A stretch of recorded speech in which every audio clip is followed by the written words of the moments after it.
So in this video, I'm going to be talking to you about the top careers that will allow you to create wealth, generational wealth, and potentially to become rich. And we're going to pull from the lives of the richest people in the world: Bill Gates, Elon Musk, Steve Jobs, and all the billionaires. What is it that they have in common? And what is it? There is one thing that's common in all of them that I've happened to notice, and we'll get to that. But before that, I want to share a little bit of a personal story, how I discovered my career, how I got an insight, and this story will illustrate the importance of this. And I didn't understand the importance of this advice when a 58-year-old man who worked at one of the big four accounting firms said this to me. So this happened, I was 27 years old, about 3 years ago, and I had my first board meeting. I was a major shareholder in a healthcare investment company, founded it, and we had a board meeting, the first board meeting, and the CEO of a $3.5 billion company was on the call, who was my business partner, a top lawyer who had advised on a $13 billion bank merger, a CFO of a couple of $100 million oil and gas company, senior partner of KPMG, another senior partner of PwC. Actually, there were two senior partners of PwC and one more lawyer. So that was, and two healthcare CEOs. So that was a very big quorum. And we were on a Zoom call in Dubai. And I opened the meeting, I was leading the meeting, and I said, you guys have met me, you know who I am. They were meeting each other for the first time. So if everybody can go and introduce themselves. And they knew a little bit about who each other are, but I knew all of them, but they didn't know each other that well. So I said if everybody could just introduce themselves, and everybody started to talk about their backgrounds, the kind of deals they were involved in, the kind of careers they have, and what firms they have, and it was all extremely powerful. And the meeting got over, and I got a call from one of the executives. He was a senior partner in PwC, a good friend of mine at the time, and I've done I have been in many multi-million-dollar negotiations with this man. So he calls me, and we were just getting to know each other a little bit better. It was the initial days of the relationship. So he called me, he said, "Prithvi, where are you?" The meeting got over, he called me, "Prithvi, where are you?" And I was like, "I'm at home." He said, "Can you come to downtown?"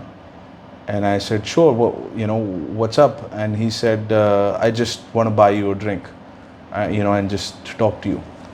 And I said, "Fine, I'll get in the cab and I'll see you." I got in my suit, my three-piece suit, and I went to see him in downtown at a nice restaurant.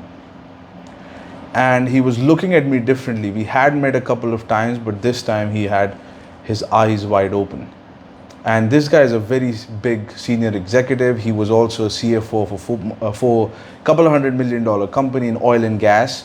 And he was mandated to do their IPO. And he had done several IPOs before that. So pretty high-powered guy. And he said, "Can you tell me how old you are?" And nobody really knew my age. So I told him I'm 27 years old. And then he said, "I feel envious of you because I didn't know what I was doing at 27. And you seem to know exactly what you're doing, and you brought these people together." And I look at my life, and he was a 58-year-old man, and he said that I wasted my time. I should have done what you did. So I shouldn't have gone to the university. I shouldn't have worked at PricewaterhouseCoopers, which is one of the top accounting firms in the world. To give you perspective, this firm has a revenue of more than $30 billion. And he was a senior partner, which is the senior most position in the company. And he said, "I have to admit that I wasted my time in the corporate world." I said, I didn't believe him, what he was saying. But he said, "I should have done what you were doing." I said, "Why is that?" And he said, "Prithvi, I've done many billion-dollar IPOs, and I've done many IPOs of public companies where the private company goes public, and that's a big event, and most of the IPOs or a lot of the IPOs go into the billions of dollars. He says, I've done many IPOs, but I was always a consultant. I was never a shareholder. I was never the owner in those IPOs. And a light bulb went on my head. I said, what do you mean? And he said, I've worked on big transactions, but I've always been an employee. I was never a shareholder. And those days were the days where I was beginning to understand the technical words of the corporate world. And I started to understand that he sees something in my position that I don't see it. And here is the message that I want to give here, is that all of the wealth that is ever created on this planet was created in one position, only one position, not in 100 different careers, but in one position. And that's the shareholder position, the ownership position. The measure of your wealth and the measure of your richness is determined by and is based on what you own. So ownership is the word. And I want you to start thinking about in terms of ownership, not in terms of whether you want to be a doctor, lawyer, investment banker, or engineer, or a technologist. You want to think in terms of, do you want to be an employee or do you want to be a shareholder? And to give another perspective, he followed the traditional path, and he said, I followed the traditional path, and I got my daughters into the top university. One of the daughters was in Boston University. One of the daughters was in Goldman Sachs, and the other daughter, his daughter, is in LinkedIn, and then she moved to Netflix, or the other way around. Either she was in Netflix and then she moved to LinkedIn. So top universities and then top companies, and that's the norm. That's the advice that most that exists in most of the families, is that you need to go to the top university and then find a stable job at a biggest publicly listed company like LinkedIn, like Netflix, like the Big Four or Goldman Sachs. So one of the daughters was in LinkedIn and then went to Netflix, and the other one was in Goldman Sachs. So top companies, they seem to have the dream, but he would give my example in the home, and I'm a college dropout. And the difference is that he's a corporate finance expert, so he understands all the technicalities of business.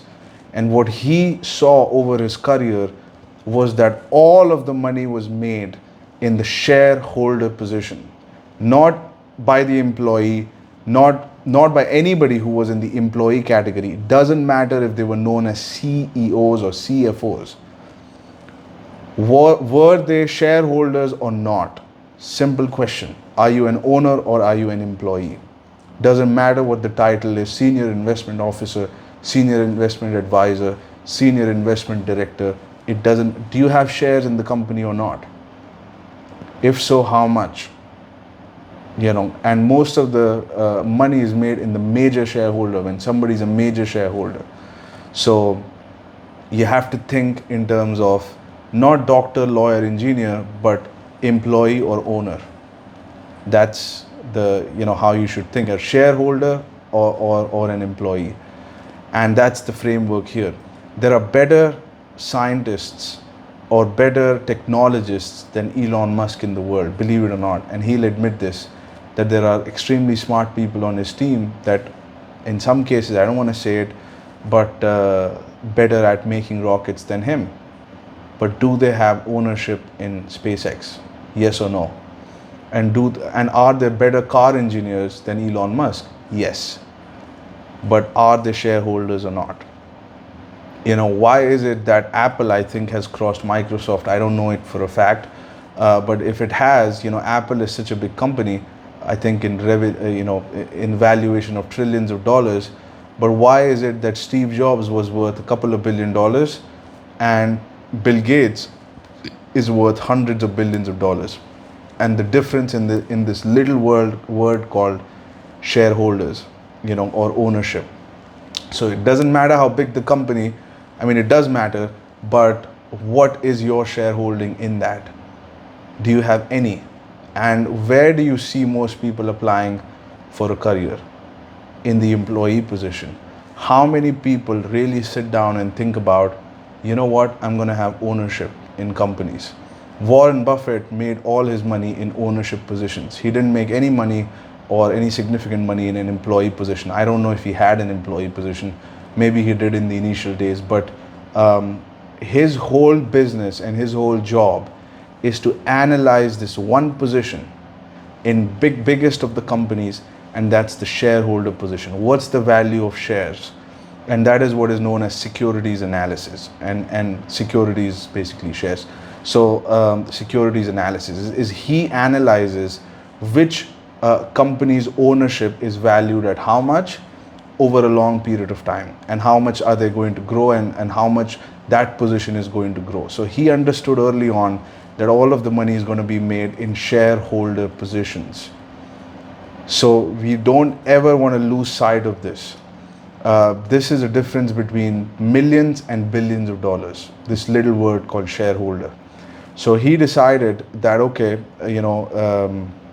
shareholder position makes the most amount of money, so I'm going to sit like a hawk, study all the books that I can about how to analyze and evaluate the shareholdings of a company and how much they're worth and what they're going to be worth in the next 10, 20 years, and what price I can buy it at and what price I can sell it at.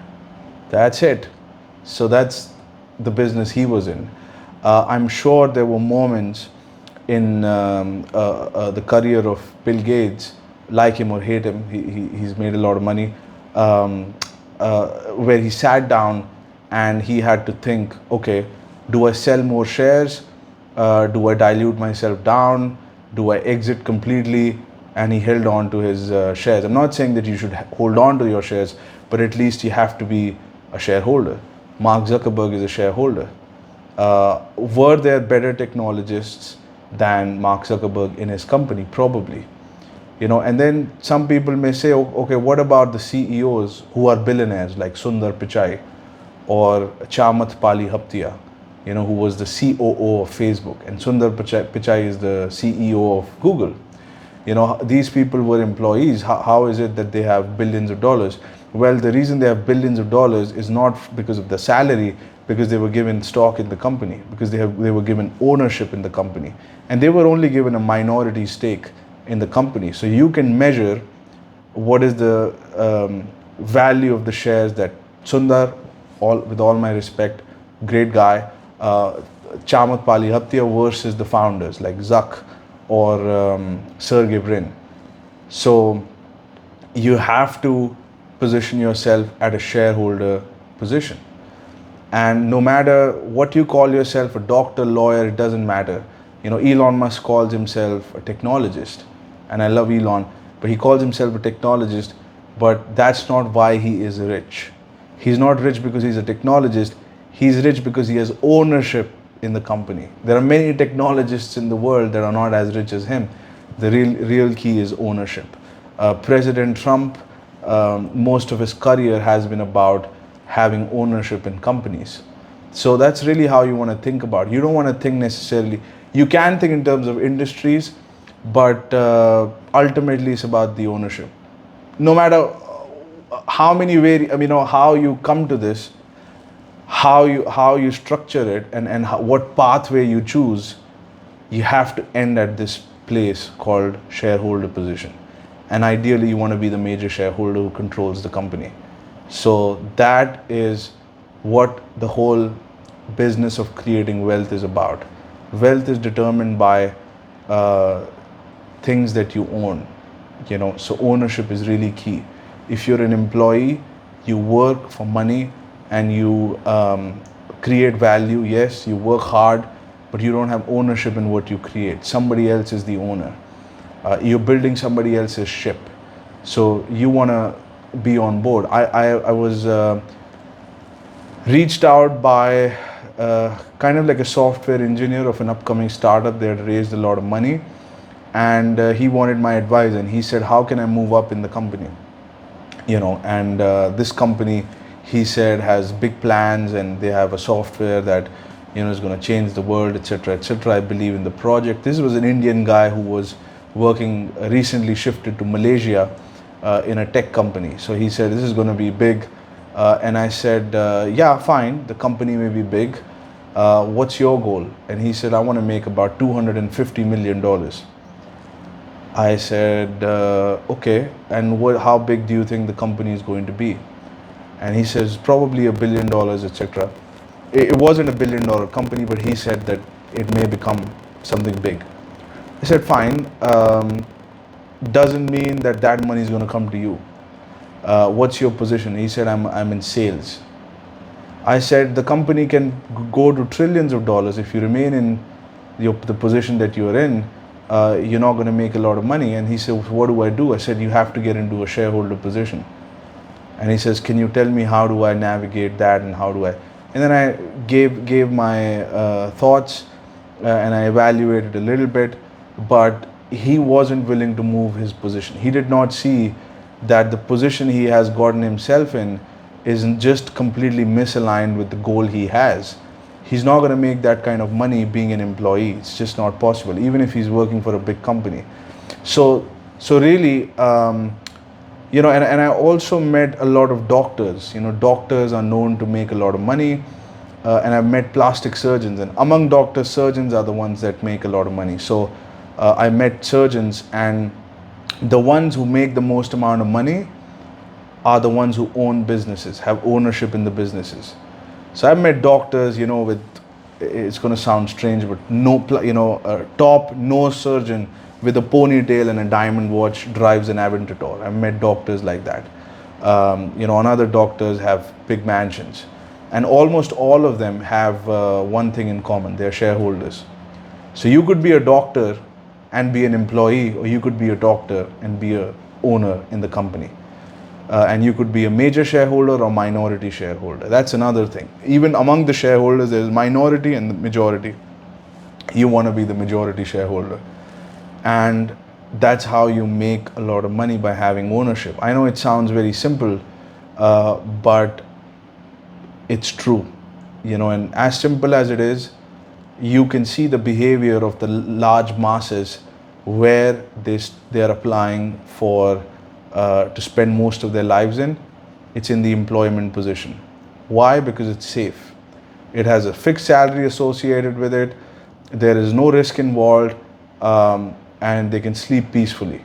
So that's fine. You sleep peacefully, but that's the price you pay. Your compensation is going to be less. Versus you're an entrepreneur, you're taking risks and raising capital and engaging in stomach churning activities that are risk oriented, but you're at the shareholder position. So the game is very different at the shareholder position. You have risk involved, but the reward is extremely high. And you know what? Shareholder positions are extremely political. That's another thing that people don't tell you. Steve Jobs was thrown out of his company. The reason was that, and the reason why Steve Jobs had only a couple of billion, even though the company is now worth trillions of dollars, is because he sold too much shares too early to investors, and he lost the control of the company.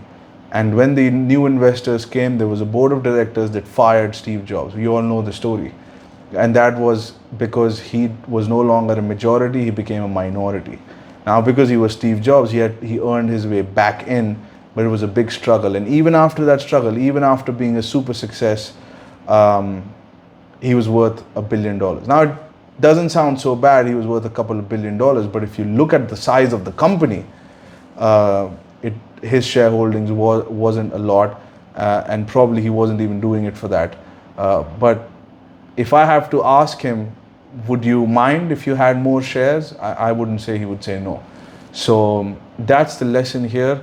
You don't want to think in terms of lawyer, doctor, engineer, technologist, computer engineer. You want to think in terms of employee versus shareholder.